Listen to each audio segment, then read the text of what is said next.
The ballroom smelled of old money. Champagne bubbles dissolving in crystal, imported roses wilting under chandeliers, and the cloying sweetness of designer perfume that cost more than my monthly rent. I stood near the marble column, my fingers gripping a glass of cheap wine I'd snagged from a passing waiter, trying to make myself invisible. The dress I wore was borrowed, 2 sizes too big, held together by safety pins hidden beneath a shawl I'd found at a thrift store. My shoes pinched my toes, second-hand heels that clicked too loudly against the polished floor whenever I dared to move. I shouldn't have come. Marcus had sent the invitation 3 weeks ago, hand-delivered to the tiny apartment I shared with 2 roommates in the worst part of the city. The envelope was thick, expensive, embossed with gold lettering that announced his engagement to Victoria Ashford, daughter of a real estate mogul, blonde and perfect, and everything I would never be. Inside, beneath the formal invitation to their engagement party, he'd scrawled a note in his familiar handwriting. Thought you'd enjoy seeing how the other half lives. No hard feelings, right? No hard feelings. I'd cried for 2 hours after reading it, then thrown the invitation in the trash. But my roommate Sarah had fished it out, insisting I needed closure. She'd helped me pin the dress, done my makeup with practiced hands, and pushed me out the door with a pep talk about showing Marcus exactly what he'd lost. Except standing here now, surrounded by women dripping in diamonds, and men discussing stock portfolios like they were football scores, I felt exactly like what I was. A cleaning lady who'd once been foolish enough to fall in love with a rich boy slumming it during his rebellious phase. The music swelled, a classical piece I didn't recognize, and couples began drifting onto the dance floor. I watched Marcus twirl Victoria beneath the chandelier, her laugh tinkling like expensive wind chimes. He looked happy, genuinely happy, the kind of happy he'd never looked with me, not even in the beginning when he'd promised me the world from the back seat of his Mercedes. "Champagne, miss?" A waiter appeared at my elbow, balancing a tray of flutes that probably cost more than my car. "No, thank you." My voice came out smaller than I intended. He moved on, and I debated slipping out. No one would notice. No one had noticed me arrive, standing awkwardly by the coat check while couples swept past me in waves of silk and laughter. I was a ghost here, a joke.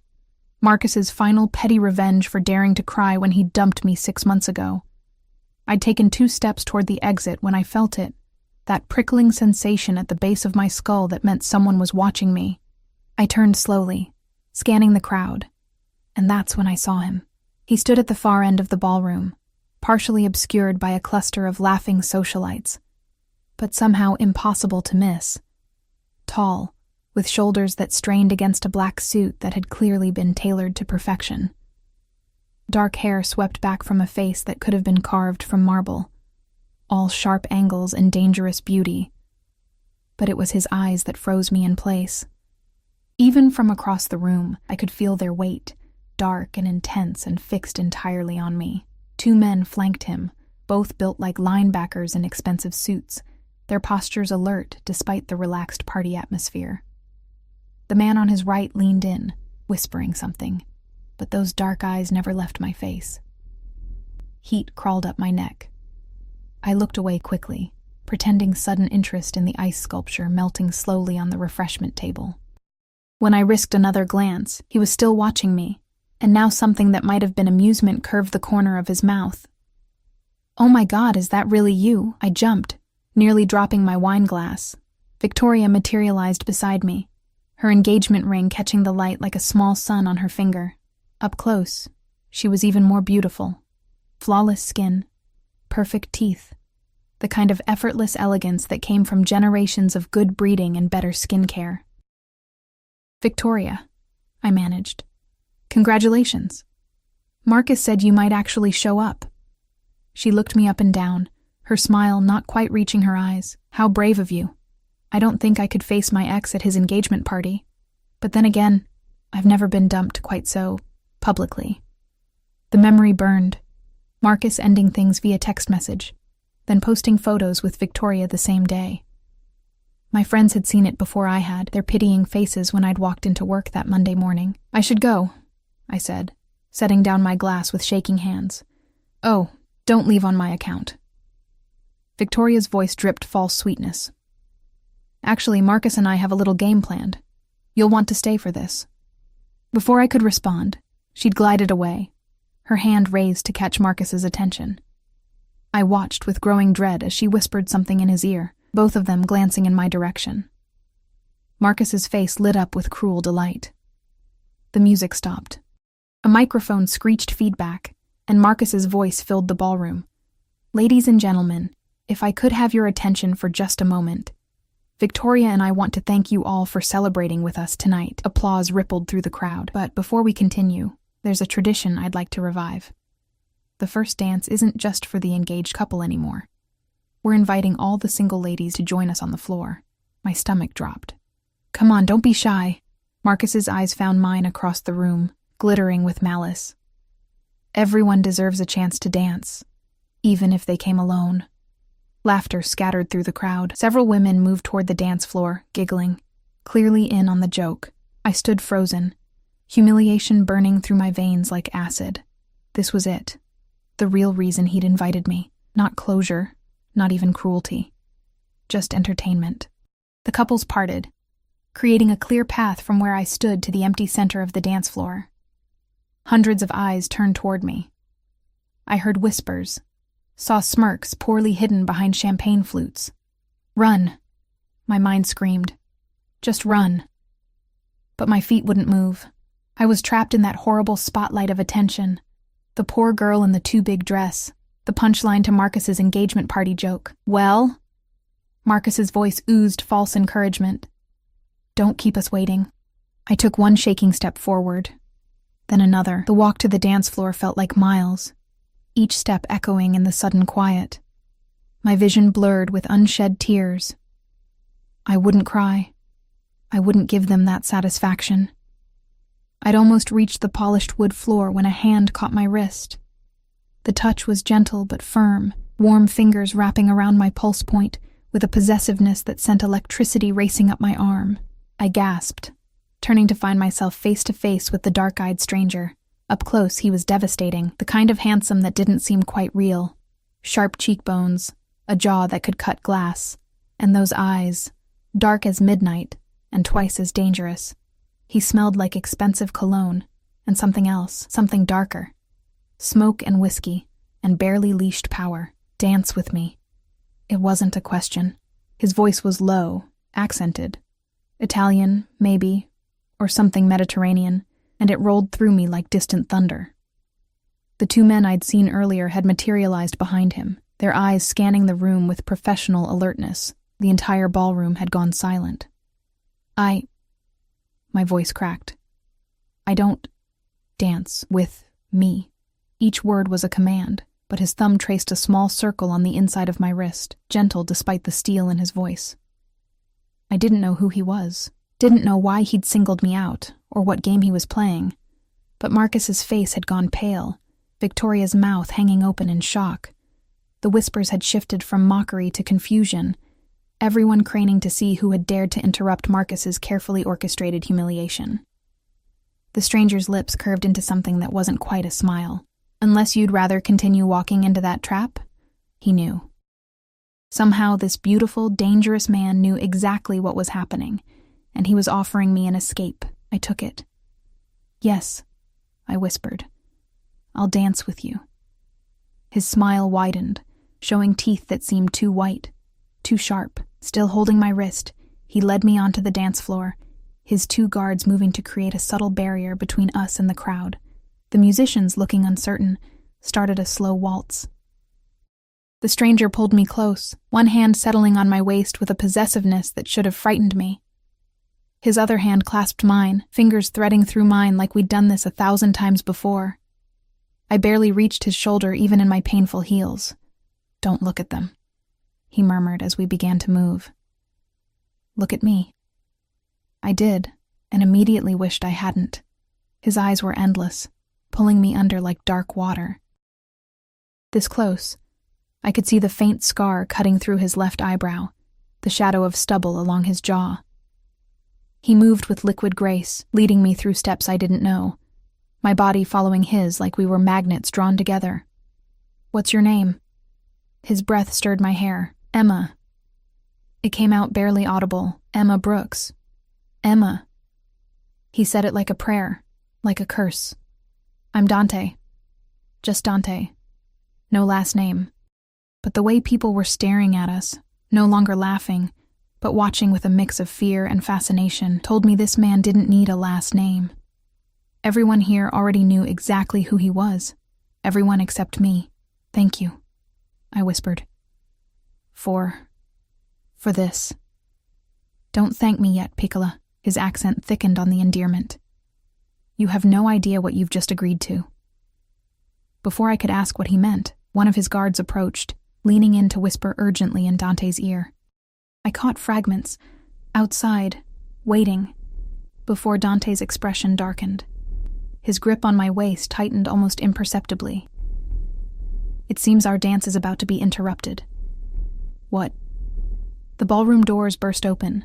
6 men in dark suits strode in, their eyes scanning the crowd with military precision before locking onto Dante. They moved with coordinated purpose, spreading out to block the exits. Dante sighed, sounding almost bored. Marcus Ashford, he said, loud enough to carry across the suddenly silent room, has made a very unfortunate business decision. Marcus had gone white as chalk. I don't know what you're talking about. You stole from me. Dante's voice was pleasant, conversational, which somehow made it more terrifying. $3 million, to be precise, laundered through your father's real estate company.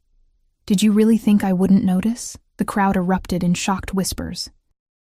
Victoria stumbled back from Marcus, her face a mask of horror. Marcus opened his mouth, closed it, opened it again. I can explain. I'm sure you can. Dante finally released me, but only to step in front of me, a wall of protective muscle. But first, I think you owe this young woman an apology. What? Marcus looked genuinely confused. What does she have to do with... You invited her here to humiliate her. Dante's voice dropped to something dark and deadly. You used her pain as entertainment. I find that... He paused, considering. Unacceptable. One of Dante's guards moved toward Marcus. Victoria screamed. The other guests pressed back against the walls, suddenly desperate to become invisible themselves. Dante, please. Marcus's voice broke. I'll pay you back, I swear, just don't... Oh, you'll pay me back. Dante smiled, and it was the smile of a predator. Every cent, with interest. But right now you're going to apologize to Emma. I couldn't breathe. This couldn't be happening. Men like Dante, whatever he was, didn't defend girls like me, didn't put themselves between us and our petty, cruel ex-boyfriends. Marcus turned to me, trembling. I'm sorry. Emma, I'm so sorry. I was an asshole. I accepted. I barely recognized my own voice. Dante turned back to me, and the deadly coldness in his expression melted into something warmer, though no less intense. Come. We're leaving. But that wasn't a suggestion, Piccola. His hand found mine again, fingers lacing through mine with that same possessive certainty. You're with me now. And as he led me through the parting crowd, his guards flanking us, Marcus's broken apologies fading behind us, I realized with dawning horror that I'd just traded one trap for another. Except this one wore expensive cologne and looked at me like I was something precious. Something he had no intention of ever letting go. The night air hit my face like a slap, cold and sharp after the suffocating heat of the ballroom. Dante's hand remained locked around mine as he guided me down the marble steps of the Ashford estate, his grip firm enough to prevent escape, but gentle enough not to hurt. My borrowed heels clicked frantically against stone as I struggled to keep pace with his long strides. Wait, please, I don't understand what's happening. In the car. His voice was clipped, efficient. One of his guards had already pulled up a black SUV, sleek, expensive, with windows tinted so dark they looked like pools of ink. The door opened, and I hesitated, every survival instinct screaming warnings. Dante's thumb traced across my knuckles, that same gentle circle from before. I'm not going to hurt you, Emma. His eyes found mine in the amber glow of the estate's lights. But standing here makes you a target. Get in the car. A target for what? For anyone who saw what just happened inside. His jaw tightened.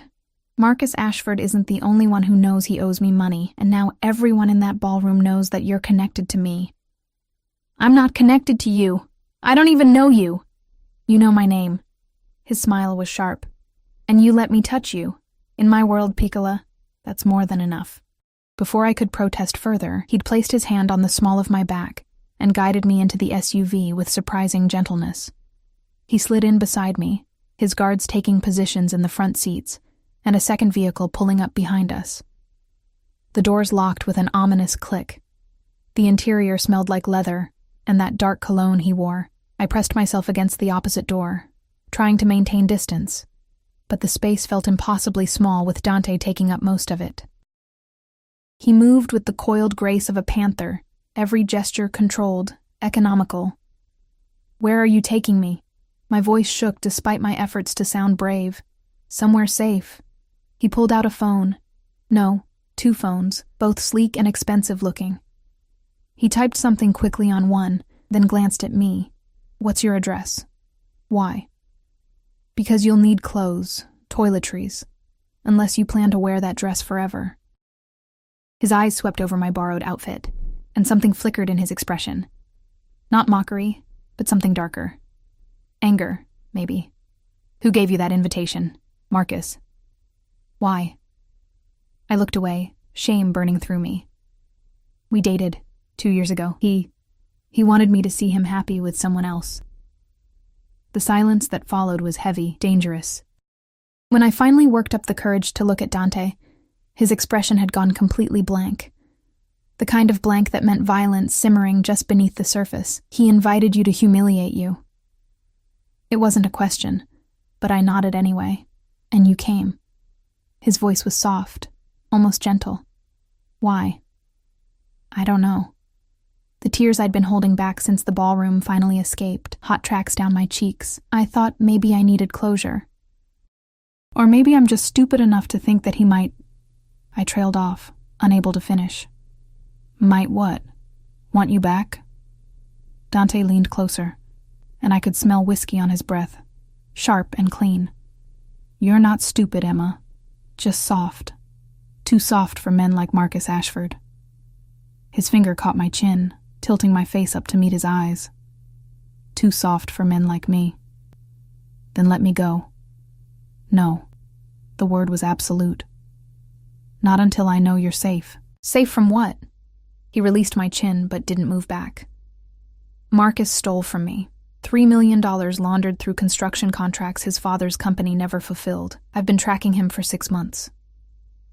His smile was cold. Tonight was supposed to be a simple collection. Then I saw you. My heart hammered against my ribs. What does that have to do with me? Everything. He said it like a confession. Marcus hurt you. Used you. That makes you my business now. That's insane. Perhaps. He pulled out his second phone as it buzzed. But insanity runs in my family. I watched as he typed rapidly, his face illuminated by the screen's glow. In profile, he looked like something from a Renaissance painting. All sharp lines and dangerous beauty. The scar through his eyebrow caught the light, and I found myself wondering how he'd gotten it. Your address, Emma. Not a question this time. A command. I rattled it off, my voice mechanical. What else could I do?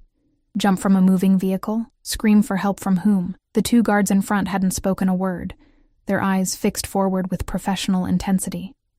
Dante relayed the information to someone on the phone, speaking rapid Italian that flowed like dark water. When he hung up, he finally leaned back, giving me a few precious inches of space. My men will pack your things. You'll stay in one of my properties until this situation with Marcus is resolved. I have a job. Roommates. I can't just disappear. You can, and you will. His eyes found mine again. Marcus knows my reputation now. He'll be desperate. Desperate men do stupid things, and the people around them become collateral damage. His hand found my knee, the touch burning through the thin fabric of my dress. I won't let you become collateral damage, Piccola. The possessiveness in his voice should have terrified me. Maybe it did. But beneath the fear was something else.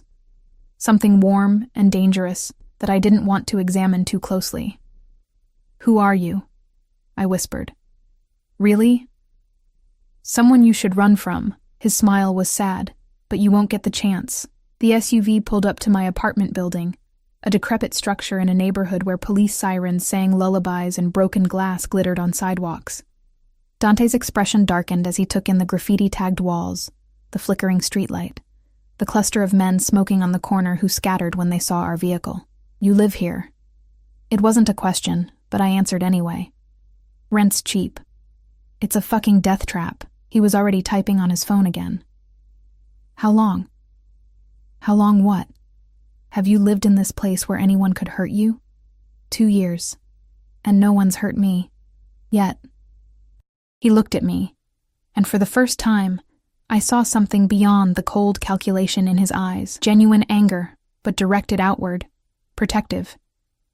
"You don't see it because you've grown used to surviving. But I see it, Piccola.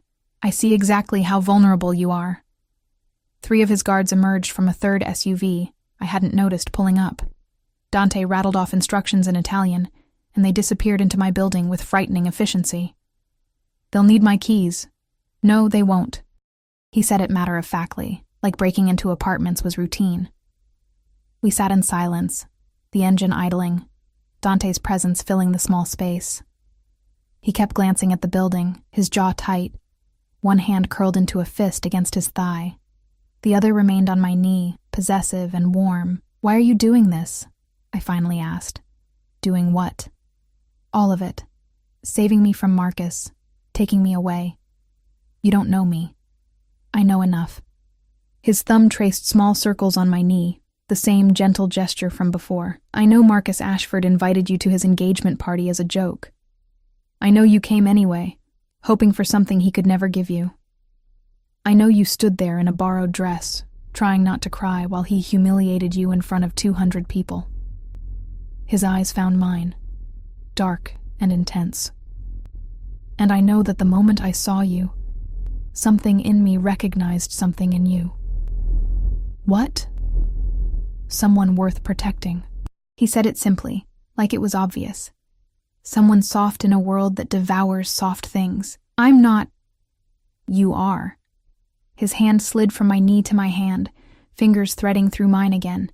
And that terrifies me, because soft things break easily. But they're also the only things worth fighting for. The guards emerged carrying garbage bags stuffed with my belongings. Everything I owned in the world reduced to 3 black plastic sacks. Shame burned through me. This was my life. This was all I had to show for 26 years of existing. Dante saw my expression and his grip tightened. Possessions mean nothing, Piccola. You're what matters. They loaded my things into the third SUV, and we pulled away from my building. I watched it disappear in the side mirror. A chapter of my life closing whether I wanted it to or not. Where are we going? My penthouse, downtown. He was scrolling through messages on one of his phones, his face illuminated in harsh light. It's secure. Elevators require codes, cameras everywhere, guards on rotation. It sounds like a prison. It's a fortress. He looked up at me. There's a difference. Is there? His smile was sharp. In a prison, you're kept from leaving. In a fortress, everyone else is kept from entering. He leaned closer, his breath warm against my ear. I'm not keeping you, Emma. I'm keeping everyone else away from you. The distinction felt paper thin, but I was too exhausted to argue. The adrenaline from the ballroom was fading, leaving me hollow and shaking. I leaned my head against the cold window, watching the city lights blur past. We drove for 20 minutes, leaving behind the broken neighborhoods I knew for gleaming towers of glass and steel. The SUV pulled into an underground garage beneath a building that seemed to pierce the clouds. More guards materialized, opening doors, checking corners. Dante moved through them like a king among soldiers, never releasing my hand. The elevator was all mirrors and soft lighting. Dante pressed his thumb against a biometric scanner, and we shot upward so fast my stomach dropped. I caught our reflection, him tall and powerful in his perfect suit, me small and rumpled in my borrowed dress. We looked like we belonged in different universes. Stop thinking so loud, Dante murmured. I'm not. You are. He turned me to face him, both hands on my shoulders now. You're thinking you don't belong here, that this is temporary, that I'll get bored and send you back to that death trap you call an apartment. Won't you? His eyes darkened. No, Piccola. I'm a lot of things. A criminal, a killer, a man who's committed sins that would make your God weep. But I'm not a liar. His thumb traced my collarbone, the touch searingly gentle. When I say you're mine to protect, I mean it. When I say you're not going back to that place, I mean it. He leaned down until we were eye to eye. And when I say I'm never letting you go, I mean that most of all. The elevator doors opened onto a penthouse that looked like something from a magazine. Floor-to-ceiling windows showcasing the city sprawled below. Modern furniture in blacks and grays, art that probably cost more than my entire existence. I stepped out on shaking legs. Behind me, I heard Dante speaking to his guards in low Italian, giving orders I couldn't understand. Then his hand was on my back again, guiding me deeper into this beautiful cage. There are 3 bedrooms. Take whichever you want. He gestured down a hallway. Your things will be brought up shortly. Are you hungry? I shook my head, too overwhelmed to think about food. Then sleep. He said it gently, but it was still a command. Tomorrow we'll talk about Marcus, about what happens next. But tonight, you're safe. I turned to face him, this beautiful, dangerous man who'd stolen me away from my life, for reasons I still didn't understand. Why me? I whispered. He smiled, and it was sad and possessive all at once. Because when I saw you standing there, trying so hard to be brave while they tore you apart, I saw something I thought I'd destroyed in myself a long time ago. What? The ability to care about something fragile. He touched my cheek, fingers trailing down to my jaw. Sleep, Emma. Dream of things softer than me, because tomorrow you'll wake up in my world, and soft things don't survive here. Then why bring me here? His smile widened, showing those 2 sharp teeth, because I'm selfish enough to try to keep you anyway. I woke to sunlight streaming through floor-to-ceiling windows and the disorienting realization that I had no idea where I was. The bed beneath me was obscenely soft, wrapped in sheets that probably cost more than my monthly salary. For a blissful moment, I thought I'd dreamed it all, the party, Marcus's cruelty, Dante's dark eyes claiming me as his to protect. Then I saw my reflection in the mirror across the room, still wearing the borrowed dress, mascara smudged beneath my eyes, and reality crashed down. I sat up too quickly, the room spinning. My phone. I needed my phone. I found it on the nightstand, fully charged despite my battery being nearly dead last night. 23 missed calls from Sarah, 16 from my other roommate Jessica, and a string of increasingly frantic text messages. Where are you? Emma, please answer. Some men came and packed all your stuff. They said you were fine, but... Emma, I'm calling the police. My fingers shook as I typed back, I'm okay, I'm safe. I'll explain later. Don't call the police. 3 dots appeared immediately. Where are you? I stared at the phone, not knowing how to answer. Where was I? In a penthouse owned by a man who'd introduced himself with just one name, who commanded guards like soldiers and spoke about theft and violence like discussing the weather. A man who'd looked at me like I was something precious and dangerous all at once. With a friend. I promise I'm safe. The lie tasted bitter. I found my garbage bags of belongings in the walk-in closet, a space larger than my bedroom at the apartment. Someone had unpacked everything, my threadbare clothes hanging beside empty spaces clearly meant for a wardrobe I didn't own. My toothbrush sat in the marble bathroom, looking pathetic next to luxury skincare products I couldn't pronounce. I showered in water that felt like silk, using soap that smelled like expensive hotels. The bathroom mirror revealed the truth my borrowed dress had hidden. I was too thin. All sharp angles and hollow spaces, working 2 jobs and skipping meals left marks. I pulled on jeans and my cleanest sweater, then ventured out of the bedroom with my heart hammering. The penthouse was silent, except for the whisper of ventilation. Morning light painted everything in shades of gold and gray. I found the kitchen, all stainless steel and marble, and stood there uselessly, afraid to touch anything. There's coffee. I spun around, gasping. Dante leaned against the doorframe, wearing dark slacks and a white shirt unbuttoned at the collar. His hair was damp, like he'd recently showered, and he held a phone in each hand like always. Without the suit jacket, I could see the lean muscle of his arms, the way his shoulders filled the doorframe. "You're awake early," he continued, setting one phone down to pour coffee into a mug. "Most people sleep later after traumatic evenings. Is that what last night was? Traumatic? Wasn't it?" He handed me the coffee. Black, no sugar. Somehow he'd known I took it that way. "You were publicly humiliated by your ex-boyfriend, then swept away by a stranger who may or may not be a dangerous criminal. Are you? Am I what? A dangerous criminal." His smile was sharp. Extremely. He said it like admitting he preferred tea to coffee. "But not to you." I sipped the coffee to avoid responding. It was perfect. Rich and smooth, and probably cost more per pound than my rent. Everything in this place was perfect, beautiful, expensive. Including the man watching me with those dark, unreadable eyes. "I need to go to work," I said finally. "I have a shift at the diner at noon, and then cleaning offices tonight." "No." "Excuse me? You're not going to work." He pulled out one of his phones, scrolling through something. "I've already had someone call both your employers. You're taking a leave of absence." Anger flared hot in my chest. "You can't just..." "I can. And I did." He looked up at me. "Marcus knows where you work, Emma. Both places. How long do you think it would take him to find you scrubbing toilets in some office building at midnight? He wouldn't. He owes me $3 million that he doesn't have. His father's company is leveraged to bankruptcy.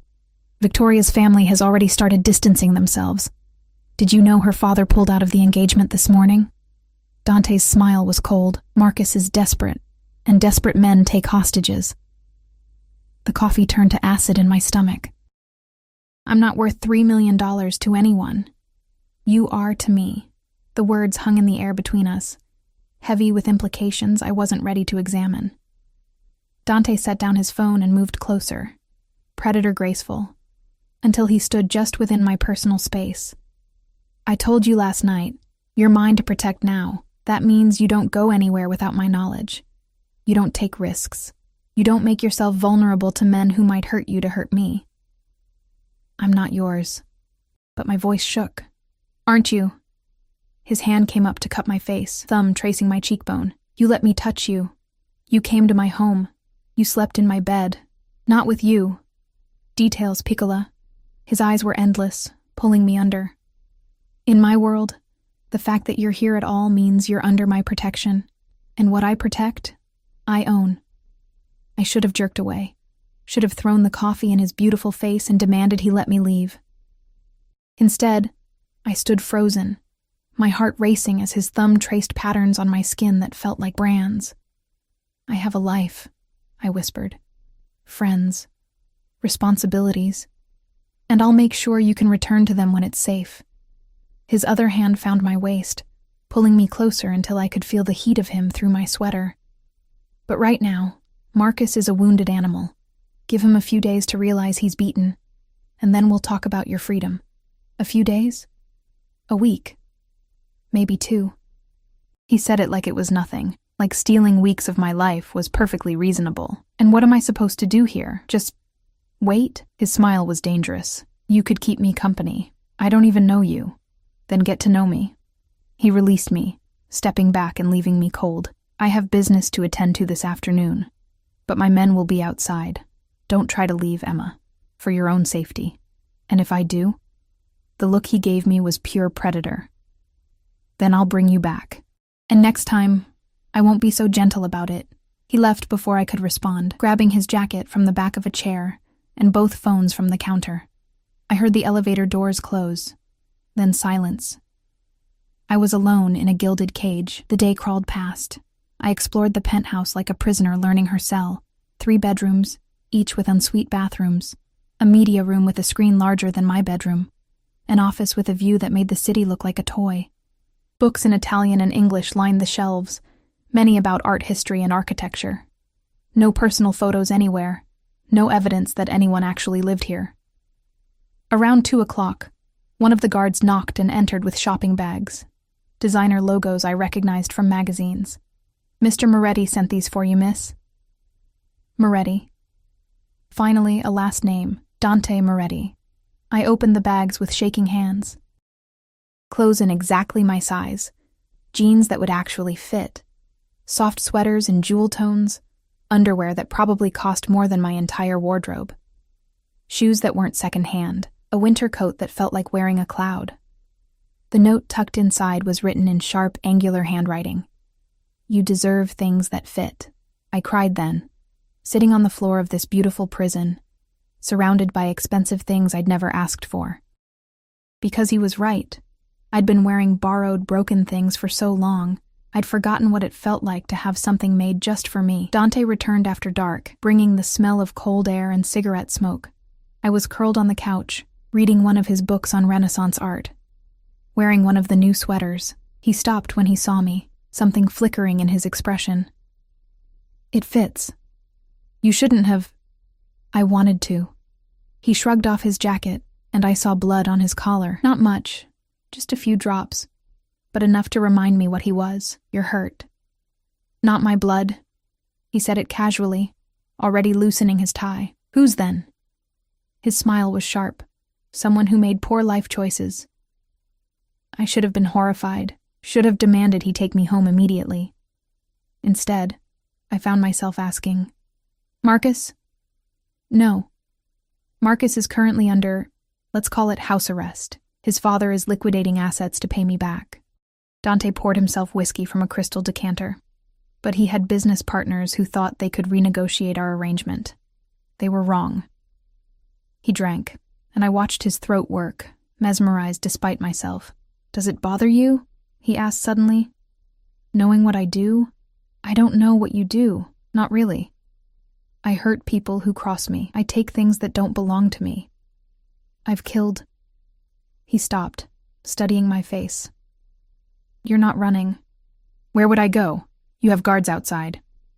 "Even if you didn't." He moved closer, settling onto the couch beside me. "You're not afraid of me, Emma. You should be. But you're not." "Why?" I thought about it. Really thought. "Because you could have hurt me already. Could have taken whatever you wanted, but you didn't. You just took care of me. Taking care of you is another way of controlling you. I know." I met his eyes. "But at least you're honest about it." He laughed, the sound dark and genuine. "Most people lie to themselves about their cages. Pretend the bars are for their own good. Aren't they? In your case?" "Yes." His hand found my ankle, thumb rubbing circles against the bone. "Marcus called me today, begged me to let you go." My heart stopped. "What did you say?" "I told him you weren't a hostage to be released. You were under my protection, which meant you stayed until I decided otherwise." His grip tightened slightly. "He offered me money, extra payment beyond what he owes." "How much?" $500,000. Dante's smile was cold, as if you could be bought. "What did you say?" His eyes found mine, dark and possessive. "I told him I'd take his money and keep you anyway, because you're worth more than any amount he could offer." The words should have felt like chains. Instead, they felt like warmth spreading through my chest, dangerous and intoxicating. "Why?" I whispered. "Why do you care so much about someone you just met?" He was quiet for a long moment, his hand still on my ankle, grounding us both. "My mother was like you," he said finally. "Soft. Kind. She saw good in people who didn't deserve it." His jaw tightened. "My father's enemies used that against her. Took her because they knew it would destroy him." "What happened?" "He got her back. But she was different after. Broken." His eyes were distant, seeing ghosts. "She died when I was 16. Not from what they did to her, but from never recovering from it, Dante. So when I see someone soft in a world full of predators, I protect them." His focus snapped back to me. "Even if protecting you means keeping you in a cage. Even if you end up hating me for it." He leaned closer. "At least you'll be alive to hate me." My hand found his face before I could stop myself, fingers tracing the scar through his eyebrow. "I don't hate you. You should. Probably. I smiled despite everything, but I don't. His hand came up to cover mine, pressing my palm against his cheek. Dangerous words, Piccola. Why? Because if you don't hate me, I'll never let you go. The promise hung between us, dark and sweet. And God help me, I wasn't sure I wanted him to. 3 days bled into a week, and I learned the rhythm of Dante's world. He left early, always before dawn, returning at unpredictable hours with tension carved into his shoulders and sometimes blood on his clothes. Never his own. He was always careful to tell me that, like it mattered whether the violence touched him or just radiated from him like heat. His guards rotated in 8-hour shifts, silent sentinels who brought me meals from restaurants I couldn't afford and books I'd mentioned wanting to read. I'd stopped asking to leave, not because I'd accepted captivity, but because the world outside had started to feel less real than this strange existence inside Dante's fortress. Sarah had stopped calling after I'd reassured her I was safe. My jobs had replaced me. The apartment I'd shared was being rented to someone else. My old life was erasing itself, and I was letting it happen. You're thinking too loud again. I jumped, closing the book I'd been pretending to read. Dante stood in the doorway of the living room, jacket slung over one shoulder, tie loosened. It was barely 8 in the evening, early for him. Bad day? I asked. Productive day. He moved to the bar, pouring whiskey with practiced ease. Marcus's father finally liquidated enough assets to make his first payment. $500,000 transferred this afternoon. That's good, right? That means... It means nothing changes. He turned to face me, glass in hand. They still owe me $2.5 million, and Marcus is still desperate enough to be stupid. My stomach twisted. What did he do? Dante's smile was razor sharp. He tried to hire someone to kill me. The words hit like ice water. What? Amateur hour. Some ex-military contractor who didn't realize he was being hired to commit suicide. Dante sipped his whiskey, completely calm. My men intercepted him this morning. He's currently telling us everything Marcus told him, which includes the fact that Marcus asked about you. Fear spiked through me. Asked what? Where you are. If you're being held against your will. If killing me would set you free. Dante set down his glass and crossed to where I sat, kneeling in front of me so we were eye level. He thinks I'm the villain in this story, Piccola. That he's rescuing you. That's insane. Is it? His hand found my knee, familiar now, that possessive touch I'd grown used to. I took you from your home, keep you here with guards, control where you go and who you see. By most definitions, that makes me exactly what Marcus thinks I am. You're protecting me. I'm keeping you. His eyes were dark, endless. There's a difference. Is there? You tell me.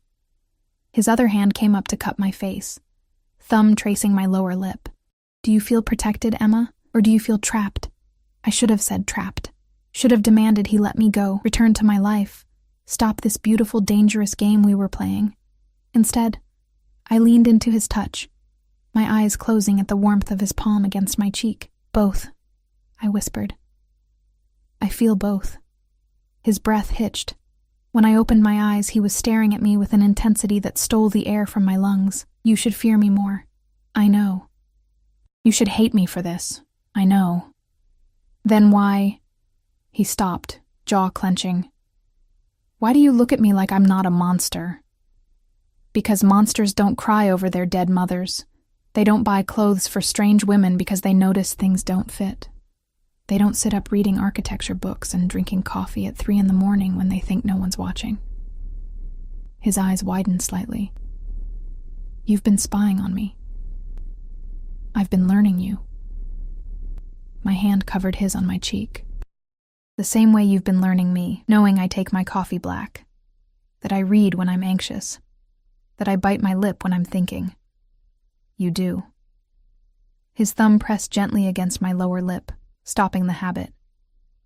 You'll hurt yourself, and you care. I shouldn't. But his hand stayed on my face, gentle despite the violence I knew it was capable of. Caring about you makes you a weakness. Something my enemies can use against me. Like they used your mother against your father. Pain flashed in his eyes. Yes. Then let me go. I forced the words out. Before I become that weapon. His grip tightened, possessive. No, Dante. I said no. He stood abruptly, turning away from me. I've spent 10 years building walls, Emma, ensuring nothing and no one could be used to hurt me. I don't have weaknesses. I don't have soft spots. I don't... He laughed, bitter. I didn't. Until you. I didn't ask for this. Neither did I.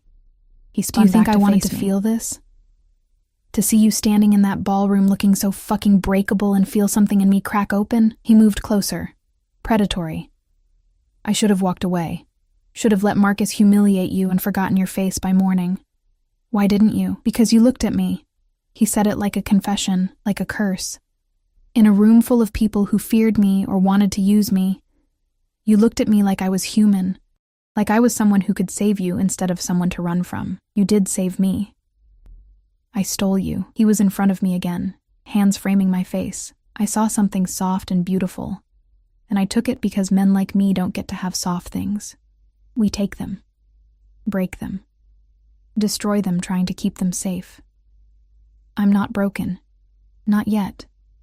His forehead pressed against mine. But you will be, Piccola. Because I'm never letting you go, and that kind of possession destroys soft things eventually. Then why keep me? Because I'm selfish. His voice dropped to a whisper. Because for the first time in a decade, I feel something other than rage and calculation. Because when you smile at me over coffee in the morning, I remember what it's like to be human instead of a weapon. My hands found his wrists, holding him to me. What if I don't want to leave? He pulled back enough to search my face. Don't say that unless you mean it. What if I mean it? Then you're more dangerous than any enemy I've ever faced. But his thumb traced my cheekbone with heartbreaking gentleness, because I'd burn the world down to keep you safe. I'd kill anyone who tried to take you from me. He stopped, jaw working. What? I'd love you. He said it like admitting to murder. And love makes me weak. Vulnerable. Everything I swore I'd never be again. The confession hung between us, raw and terrifying. My heart hammered against my ribs. Every survival instinct screaming warnings I couldn't hear over the rushing in my ears. I should be afraid of you, I whispered. Yes. I should demand you let me go. Yes. I should run as far from you as possible. Yes. His hands tightened on my face. But you won't. No. The word escaped before I could stop it. I won't. He kissed me then, and it was nothing like I'd imagined, not gentle or sweet, but desperate and claiming, like he was trying to brand himself on my soul. His hands tangled in my hair, tilting my head back as he devoured my mouth with a hunger that should have terrified me. But I kissed him back just as desperately, my fingers clutching his shirt, pulling him closer.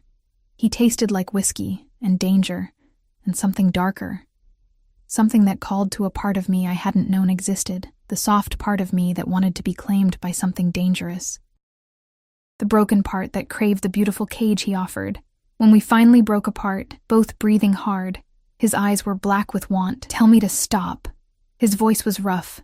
Tell me you don't want this. I can't. Emma, I should want to leave. Should be horrified by what you are. What you do. My hands framed his face now, feeling the roughness of stubble against my palms. But all I can think about is how you look at me like I'm precious, how you touch me like I might break. How you've given me more care in a week than Marcus gave me in 2 years. That's not love. That's obsession, possession, control. I smiled despite the tears sliding down my cheeks. I know what it is, Dante, and I'm choosing it anyway. Something broke in his expression.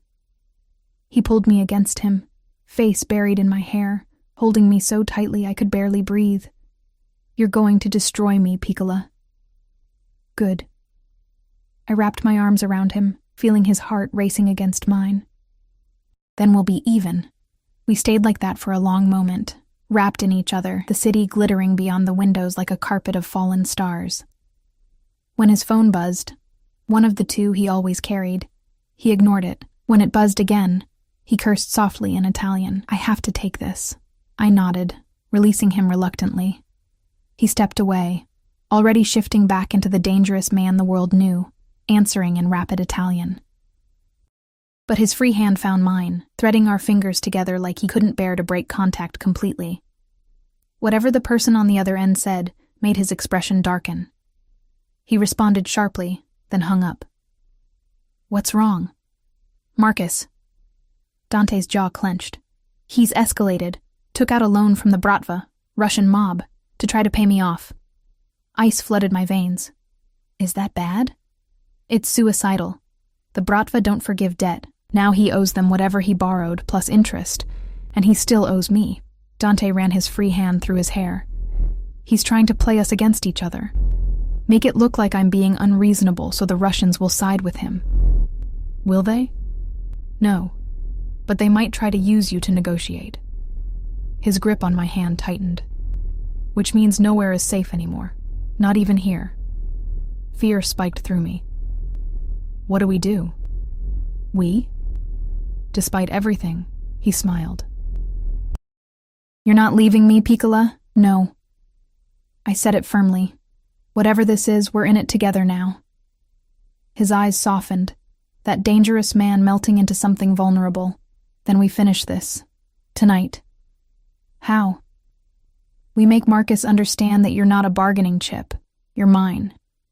He pulled me close again, lips brushing my temple. "And what's mine? I protect with everything I have, even if it means war, especially then." He kissed me again, softer this time, but no less dressed, possessive. Emma. "Something warm. We're going to end this. Where are we going?" His smile was sharp, dangerous. Everything that should have sent me running. To show Marcus Ashford exactly what happens to men who try to take what belongs to me. I should have been terrified, should have refused, should have finally recognized the danger I was in. Instead, I went to change into the warm clothes Dante had bought me. My reflection in the mirror showing a woman I barely recognized. Someone who looked less like a victim and more like a queen preparing for battle. Someone who'd chosen her monster and would stand beside him while he fought for her. The warehouse smelled like oil and rust and something darker. Fear, maybe, or the copper tang of old violence.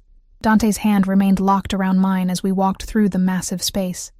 Our footsteps echoing off concrete. His guards flanked us, silent shadows with guns visible beneath their jackets. Marcus knelt in the center of the floor, hands zip-tied behind his back, face swollen and bloody. 2 Russian men in expensive suits stood nearby, watching with the detached interest of people evaluating livestock. Victoria sat in a folding chair against the wall, crying silently, her perfect makeup streaked down her face. "Emma." Marcus's voice cracked when he saw me. "Oh God, Emma, I'm so sorry." "Shut up." Dante's voice was conversational, but Marcus flinched like he'd been struck. "You don't get to speak to her." One of the Russians stepped forward, older, gray-haired, with eyes like winter. "Moretti, you bring your woman to business meeting?" "This is personal, Volkov. She stays." Dante's grip on my hand tightened slightly, the only sign of tension in his otherwise relaxed posture. "Marcus owes me $2.5 million. He came to you for a loan to pay me. I'm here to explain why that was a mistake." Volkov's smile was thin. "Boy owes us $3 million now. Plus interest. He say you are unreasonable, man. That we should negotiate on his behalf. Did he mention why he owes me money in the first place?" "He say business deal gone bad. He stole from me." Dante's voice dropped to something deadly quiet. "Laundered funds through his father's construction company. Used my money to finance his lifestyle while honest contractors went unpaid." He gestured at Marcus. "This isn't a business deal gone bad. This is theft." Marcus made a choking sound. "I was going to pay you back. With Russian mob money?" Dante laughed, dark and humorless. "You're not just a thief, Marcus. You're an idiot. Please." Victoria's voice was small. "Please. Just let him go. His father is selling everything. His father is selling things that were purchased with my money." Dante turned his attention to her, and I felt him shift into something colder, more dangerous. "Tell me, Victoria, did you know your fiancé was a thief when you accepted his proposal?" She shook her head frantically. "Did you know he invited his ex-girlfriend to your engagement party specifically to humiliate her? To make himself feel powerful by making someone else feel small?" Victoria's eyes found mine, horror and shame warring in her expression. I didn't. I thought it was just a joke. Jokes are funny. Dante's voice cut like a blade. Cruelty is not. Volkov cleared his throat. This is very touching, but we have business. The boy owes money. To you. To us. Someone must pay. Agreed. Dante released my hand and stepped forward, and I felt cold without his touch. Here's what's going to happen. Marcus's father will continue liquidating assets to pay me back, every cent with interest, until the debt is cleared. And our money. Volkov's eyes narrowed. Consider it a lesson in due diligence. Dante's smile was sharp. You loaned money to a thief without checking his situation. That's poor business, Volkov. I'm not responsible for your mistakes. The temperature in the warehouse dropped 10 degrees. Volkov's men shifted, hands moving toward weapons. Dante's guards responded in kind, a deadly dance of implied violence. You refuse to honor his debt to us? Volkov's voice was silk over steel. I refuse to let you profit from his stupidity at my expense. Dante didn't move, didn't reach for a weapon, but somehow he dominated the space. Marcus stole from me. That makes him mine to punish. You want your money back? Take it from what his father pays me. I'll give you 20 cents on the dollar as a professional courtesy. 20 cents. Volkov's face darkened. That is insult. That's business. Dante's expression didn't change. You gambled on a bad investment. I'm offering you a partial return. Take it or write it off as a loss. The silence stretched, thick with threat. I realized I'd stopped breathing, my heart hammering so hard I could feel it in my throat. This was Dante's world. Negotiations at gunpoint, fortunes won and lost in concrete warehouses, violence always one wrong word away. Finally, Volkov laughed. You have balls, Moretti. I respect this. He gestured at his men, who relaxed fractionally. 20 cents on dollar, but you owe me favor. Within reason. Within reason, Volkov agreed. He looked at Marcus with disgust. And this one? What happens to him? Dante turned to me, and everyone in the warehouse followed his gaze. That depends on Emma. My mouth went dry. What? He hurt you. Used you. Dante's eyes held mine, dark and intense. You get to decide what happens to him. Marcus made a desperate sound. Emma, please. We were good together once, remember? I made a mistake. I was young and stupid. But I never meant. You invited me to your engagement party as a joke. My voice came out steady despite my shaking hands. You wanted to humiliate me in front of everyone you knew. You wanted me to feel small and worthless and pathetic. I'm sorry. You're sorry you got caught. Sorry it backfired. I looked at Dante. What are my options? His smile was dangerous, proud. Anything you want, Piccola. I'll kill him if you ask. Break him. Destroy everything he has left. The power in those words was intoxicating. I could end Marcus with a word, could make him suffer the way he'd made me suffer. But looking at him kneeling there, pathetic and broken, I felt nothing but pity. Let him go, I said finally. Dante's expression flickered with surprise. Emma, let him pay back what he owes. Let him live with the consequences of his choices. I met Marcus's eyes, but I want him to know that I'm not the weak girl he thought he could hurt, that I'm worth more than he ever deserved. Silence. Then Dante moved to me, his hand cupping my face with heartbreaking gentleness. You're extraordinary. I'm just tired of being afraid. You're not afraid anymore? I looked around the warehouse, at the guards with their guns, at Volkov with his cold eyes, at Marcus bleeding on the floor. I'm terrified, but not of you. His kiss was soft, reverent, completely at odds with the violence surrounding us. When he pulled back, his eyes were warm. Get her out of here, he told one of his guards. Take her home. I'm not leaving you. I need to finish this. 5 minutes, then I'll follow. He kissed my forehead. Trust me. I did. God help me, I did.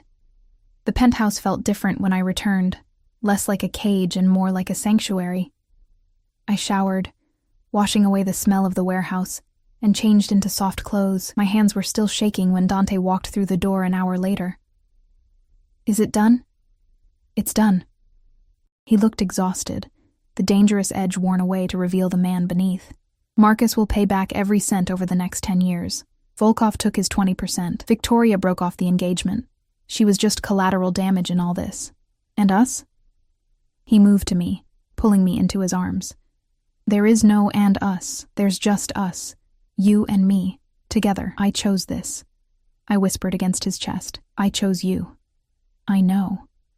His hand stroked my hair, and I'll spend every day proving you made the right choice. Even though you're a dangerous criminal? Even though. He tilted my face up to meet his eyes. I can't change what I am, Emma. Can't promise you safety or normalcy or anything resembling a regular life. But I can promise that I'll protect you with everything I have, that I'll worship you like the precious thing you are, that I'll... Love me? I finished for him. His smile was soft, vulnerable. I already do. Have since the moment you looked at me in that ballroom like I was capable of saving you. You did save me. We saved each other. He kissed me, slow and deep and full of promise. You showed me I could feel something other than rage. I showed you that you deserved more than men like Marcus. So what happens now? Now? He pulled me toward the bedroom, his intent clear in his dark eyes. Now I show you exactly how much you mean to me, how precious you are, how I plan to spend the rest of my life making sure you never doubt your worth again. That's very possessive. I'm a possessive man. His smile was sharp. You knew that when you chose me. I did.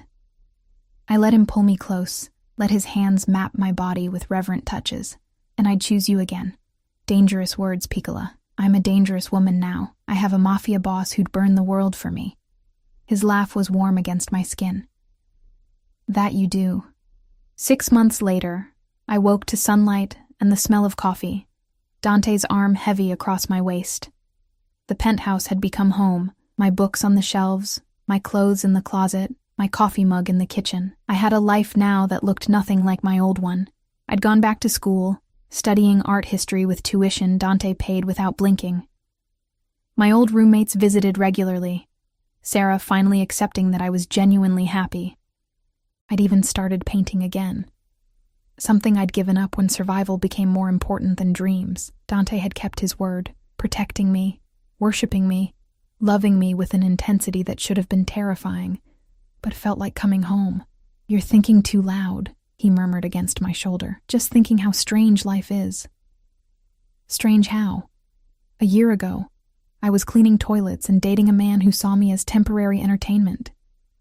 Now I'm living with a mafia boss who looks at me like I hung the stars. He rolled me to face him, his eyes warm in the morning light. You did hang the stars. My whole world was darkness before you. That's very poetic for a criminal. I'm a man of many talents. His hand traced patterns on my skin. Speaking of which, he pulled a small box from the nightstand. My heart stopped. Dante, let me finish. He opened it, revealing a ring. Not huge or ostentatious, but perfect. A deep red ruby surrounded by diamonds. I know this isn't traditional. I know I'm not the kind of man you should build a life with. But you chose me anyway, and I want to choose you back. Every day. Forever. Tears blurred my vision. Is this... Marry me, Emma. His voice was rough with emotion. Let me give you my name, my protection. Everything I have. Let me spend the rest of my life proving that choosing me wasn't a mistake. It wasn't a mistake. I threw my arms around him, laughing and crying at once. Yes, I'll marry you.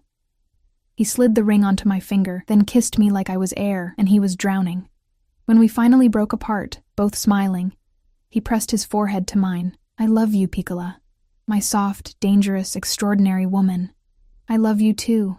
My beautiful monster. Monster and all. Especially the monster parts. I kissed him again. They're what make you mine. Outside, the city stretched endlessly, full of danger and possibility, but here, wrapped in Dante's arms, wearing his ring, I felt nothing but safe, chosen, loved. I'd walked into that ballroom a broken girl hoping for closure. I'd walked out claimed by a man who saw my worth when I couldn't see it myself. And if that made me Mrs. Emma Moretti, Wife of a mafia boss, queen of a dangerous empire, I'd wear that crown with pride. Because sometimes the most dangerous choice is the one that saves you. And I chose to be saved.